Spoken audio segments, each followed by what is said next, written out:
ঈদের আনন্দ শেষ। ফেরার পথে অপেক্ষা করছিল এক নির্মম পরিণতি।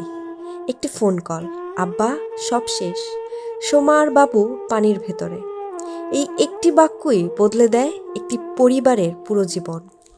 রাজবাড়ির দৌলতদিয়া ফেরিঘাটে একটি যাত্রীবাহী বাস হঠাৎ নিয়ন্ত্রণ হারিয়ে পন্টুন থেকে সোজা পদ্মা নদীতে পড়ে যায়।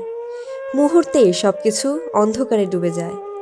সেই বাসেই ছিলেন চিকিৎসক দম্পতি আয়েশা আক্তার ও নুরুজ্জামান। সঙ্গে ছিল তাদের দুই ছোট সন্তান, 7 মাস বয়সী নওয়ারা আর 3 বছরের আরশান। ঈদের ছুটিতে 4 দিনের জন্য গ্রামের বাড়ি ঝিনাইদহে এসেছিলেন তারা।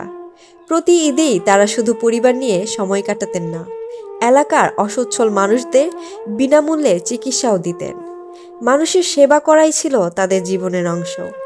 সবকিছু স্বাভাবিকই ছিল, যতক্ষণ না দৌলতদিয়া ফেরিতে ওঠার পর হঠাৎ ঘটে সেই দুর্ঘটনা। চোখের সামনে পানিতে ডুবে যায় বাস, চারদিকে চিৎকার, বিশৃঙ্খলা। কেউ বাঁচার চেষ্টা করছে, কেউ খুঁজছে নিজের আপনজনকে। ঠিক সেই সময়ে নুরুজ্জামান ফোন করেন তার বাবাকে, আব্বা সব শেষ, সোমা আর বাবু পানির ভেতরে। এই বাক্যই হয়ে যায় এক পরিবারের সবচেয়ে ভয়ঙ্কর স্মৃতি। রাতভর চলে উদ্ধার অভিযান। অবশেষে উদ্ধার করা হয় আয়েশা আক্তার ও তার শিশুকন্যার মরদেহ। কিন্তু ততক্ষণে সব শেষ। বেঁচে যান নুরুজ্জামান এবং তার 3 বছরের ছেলে আরশান। কিন্তু বেঁচে থাকাটাও যেন এখন একটি অসহনীয় বাস্তবতা।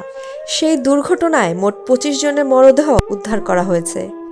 যাত্রী ছিল অন্তত 50 জন। একটি মুহূর্ত আর সবকিছুই শেষ।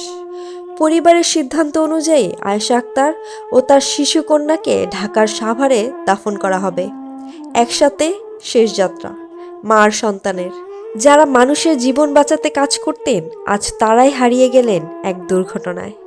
রয়ে গেল শুধু প্রশ্ন, এই মৃত্যু কি এড়ানো যেত না?